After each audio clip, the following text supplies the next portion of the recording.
Well, the salary cap, the National Football League has just announced the salary cap has rocketed. This is the highest jump in modern day NFL football. Salary cap's going up 16 million for the coming season. It was 208 this past season.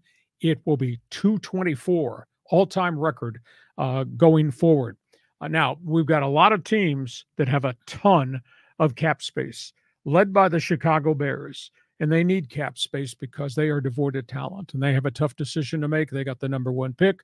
Do they take a quarterback? They already got Justin Fields that they gave the contract to. How do they fix their roster? But Chicago, Atlanta, the Bengals, a bit of a surprise, have a lot of cap space, but that's because they got a very, very young football team that's come together under the kid quarterback. Now, when they give Joe Burrows the contract extension, the cap space is going to be impacted. And the New York Giants, who had a Cinderella season, they did it with a lot of minimum budget players and a lot of young players, so they got a lot of salary cap space.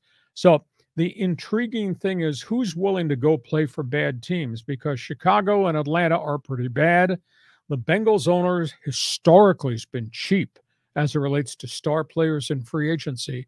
The Giants might be the one because it's the Big Apple and they had such a good season, but they have to re-sign their quarterback, Daniel Jones and Saquon Barkley. So that may eat up some of their salary cap space too. So those are the ones there that have the most money. Does a player want a payday, even if it means going to play for a bad team like the Bears or the Falcons? Yeah, I mean, I think, like they say, it's all about the Benjamins, right? That's what they joke about. I mean, they're going to take the money. I mean, this is a big money league. And, really, if you have an opportunity to be that player that can turn the Bears franchise around, I mean, you could be beloved there, just like so many other great Bears have been in history. But it is interesting to see the Bengals on the list because we said how the owner is kind of cheap.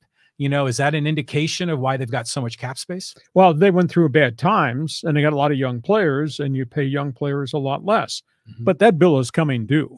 I mean, we're talking Joe Burrow. Are we talking 40, 50 million a year contract for Joe Cool? That might be a possible storyline down the road.